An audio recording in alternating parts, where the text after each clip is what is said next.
ભરૂચ જિલ્લા યુથ કોંગ્રેસનું પ્રદર્શન નિષ્ફળ ગયું હોય તેમ લાગી રહ્યું છે, કારણ કે કાર્યક્રમ પહેલા જ પોલીસે તમામ પ્રદર્શનકારીઓની અટકાયત કરી લીધી હતી। ભરૂચ જિલ્લા યુથ કોંગ્રેસ દ્વારા આજે સવારે 11:30 કલાકે વિલાયત ચોકડી ખાતે ખરાબ રોડ રસ્તા મુદ્દે પ્રદર્શનનો કાર્યક્રમ આયોજિત કર્યો હતો। જોકે વિરોધ પ્રદર્શન શરૂ થાય તે પહેલા જ પોલીસે તેને નિષ્ફળ બનાવ્યું હતું। પ્રદર્શનકારી કોંગી કાર્યકરો અને આગેવાનોને પોલીસે અટકાવતા ઘર્ષણ સર્જાયું હતું અને અંતે પોલીસે તેમની અટકાયત કરી વાગરા પોલીસ સ્ટેશન ખાતે લઈ જવામાં આવ્યા હતા। આ ઘટનાક્રમ કોંગ્રેસ માટે શરમજનક સાબિત થયો હોય તેમ પ્રતીત થઈ રહ્યું છે। ખાસ કરીને પક્ષના ટોચના નેતાઓની ગેરહાજરી અને સ્થાનિક નાગરિકોના વિરોધને કારણે અનેક સવાલો ઊભા થયા છે। હવે તો આગામી યુથ કોંગ્રેસના ઇલેક્શનને ધ્યાનમાં રાખીને આવા કાર્યક્રમો યોજાઈ રહ્યા હોવાના પણ આક્ષેપો થઈ રહ્યા છે।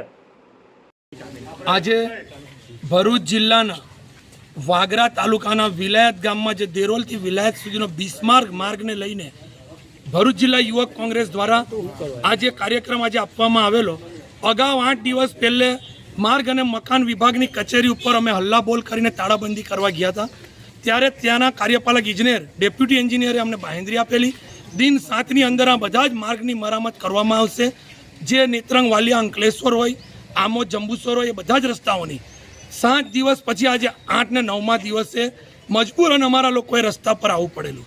ત્યારે તમે જોઈ શકો છો કે આ તંત્રો દ્વારા હંમેશાની જેમ પોલીસને આગળ કરીને કાર્યકરોને આગેવાનોને દબાવી દેવામાં આવે છે। ત્યારે આજે ફરી એક વખત હું મીડિયાના માધ્યમથી કહેવા માંગુ છું કે ટૂંક સમયમાં રસ્તાની મરામત ચાલુ કરવામાં જો નહીં આવે તો આવતીકાલે ટૂંક જ સમયની અંદર અમે ભરૂચ કાર્યપાલક ઇજનેરની તાળાબંધી કરવાના છે। હજુ સુધી નેત્રંગ અંકલેશ્વર માર્ગની મરામત કરેલી નથી। કરોડો રૂપિયાનો ભ્રષ્ટાચાર છે, એને ઉજાગર કરવા માટે અમે લોકો ભરૂચ આવી રહ્યા છે। ટૂંક સમયમાં કાર્યપાલક ઇજનેરની તાળાબંધી કરીશું। આજરોજ જ્યારે ભરૂચ જિલ્લા આખા જિલ્લાના રસ્તાઓ ખાડામાં ગયેલા છે, લગભગ 4 વર્ષથી આ બ્રિજનું કામ રહ્યું છે, પ્રી મોન્સૂન કામગીરી કરી નથી। ગુજરાતની સૌથી મોટી ઔદ્યોગિક વસાહત છે, આજુબાજુમાં લોકો વસે છે, સ્થાનિકોની ઘડી ઘડી રજૂઆત હતી, અલ્ટિમેટમ હાઈકોર્ટ અઠવાડિયું, ત્યાર પછી આને આ પરિસ્થિતિ આજે અમારા અહીંયા પહોંચતા પહેલા પોલીસ બંદોબસ્ત ખર્ચી દેવામાં, લોકોનો અવાજ ઉઠાવવા નહીં દેવામાં, આવું લોકશાહીનું ખૂન થઈ રહ્યું છે। આજે પોતાનો અવાજ, પબ્લિકનો અવાજ સત્તા સુધી પહોંચાડવાવાળા લોકોને પહોંચાડવા દેવા પડતો નથી। આવનારા દિવસોમાં જો આ કામ પૂર્ણ નહીં થાય તો અમે ભરૂચથી લઈને વાગરા સુધીની રેલી કરવા પણ તૈયાર છે। આટલું જ કઈ નિમિષ જય હિન્દ જય ભારત। નમસ્કાર, ઇમ્તિયાઝ પટેલ, ભરૂચ જિલ્લા યુવા કોંગ્રેસ પ્રમુખ પદના ઉમેદવાર। મિત્રો, આજરોજ ભરૂચ જિલ્લા યુવા કોંગ્રેસ દ્વારા વિલાયત ચોકડી ખાતે ડેરોલથી લઈ અને વાગરા સુધીના જે બિસ્માર હાલત છે તેને આ વિરોધ પ્રદર્શન માટે આજરોજ વિરોધ દર્શાવ્યો હતો।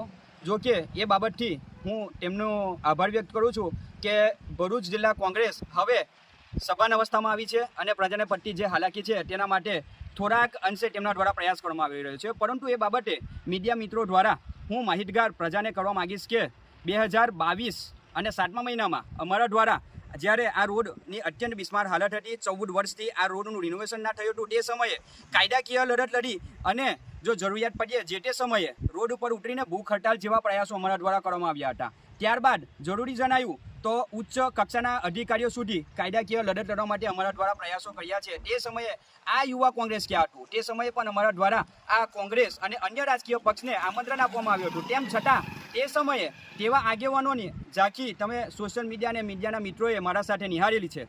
તો હું ભરૂચ જિલ્લા જે પણ જાગૃત વ્યક્તિઓ છે તેમને એક નમ્ર અપીલ કરી રહ્યો છું કે સસ્તી પ્રસિદ્ધિ મેળવવા માટે ફોટોફોબિયાના જે આવા નેતાઓ છે તેમને તમે આવનાર સમયના અંદર સ્થાનિક સ્વરાજની જ્યારે ચૂંટણી આવી રહેલી છે ત્યારે જાકારો આપશો અને જે ખરેખર જમીની લેવલ ઉપર જે વ્યક્તિઓ સાચા અને ન્યાય માટે, હક માટે અવાજ ઉઠાવે છે તેવા વ્યક્તિઓને સહકાર આપશો।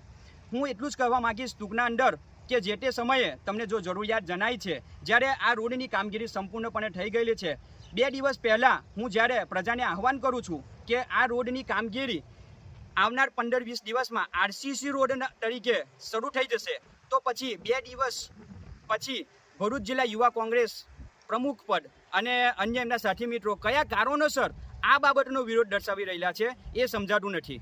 જો તમારે કામગીરી કરવી હોય તો આપણે જે માર્ગ ઉપર ઉપસ્થિત છીએ એ માર્ગ તમે જોઈ શકો છો કે કેટલા સમયથી બિસ્માર હાલતમાં છે। વિલાયત જીઆઈડીસીના અંદર જે ઔદ્યોગિક નગરી છે તેના અંદર જે રોજગારી માટે આવતા વ્યક્તિઓ છે તેમને અનેક પ્રકારની ત્યાં સમસ્યાઓ છે, તેમના માટે તમે પ્રયાસ કરો। ભરૂચ જિલ્લાના અંદર અનેક પ્રકારના જે રોડના રસ્તાઓ બિસ્માર બની ગયેલા છે તેમના માટે પ્રયાસ કરો. ખોટી સસ્તી પ્રસિદ્ધિ મેળવવાનો પ્રયાસ ના કરશો. ભરૂચ જિલ્લાની જનતા જાણે છે કે કોને કયા સમયે અને કેવા સમયે પ્રજા માટે અવાજ ઉઠાવ્યો છે. અત્રે મુખ્યત્વે બાબત એ નોંધ લેવી જોઈએ મીડિયા મિત્રોએ અને પ્રજાએ પણ કે જ્યારે આ વિરોધ પ્રદર્શન થઈ રહ્યું છે ત્યારે વિરોધ પ્રદર્શનના અંદર આ જે વિલાયત જીઆઈડીસી નજીકમાં આવેલી છે તેના સાથે સંપર્કમાં રહી અને રાજ્ય લેવલ સુધી અમારા દ્વારા એક અપડેટ અને એક રિક્વેસ્ટ અને વિનંતી પત્ર કરવામાં આવ્યો હતો કે જો આપના દ્વારા આ રોડની પ્રજાને જે પડતી હાલાકી છે તેને દૂર કરવા માટે આરસીસી રોડ કરી આપવામાં આવે તો ઘણી મહેરબાની રહેશે. તેમના દ્વારા બાહેધરી અને બાહેધરી આપવામાં આવી છે કે આવનાર 15 થી 20 દિવસના અંદર આની તાંત્રિક મંજૂરી આપવામાં આવશે. આ તમામ માહિતીથી ભરૂચ જિલ્લાના વાગરા તાલુકાના કોંગ્રેસ પ્રમુખ જે આસિફભાઈ છે, સુલેમાન પટેલ છે, નજદીકી પંચાયતના આગેવાનો છે, આ તમામ વ્યક્તિઓ જાણકાર હોવાના કારણે, માહિતગાર હોવાના કારણે આજે તેઓની અનુપસ્થિતિ તમે નિહાળી શકો છો.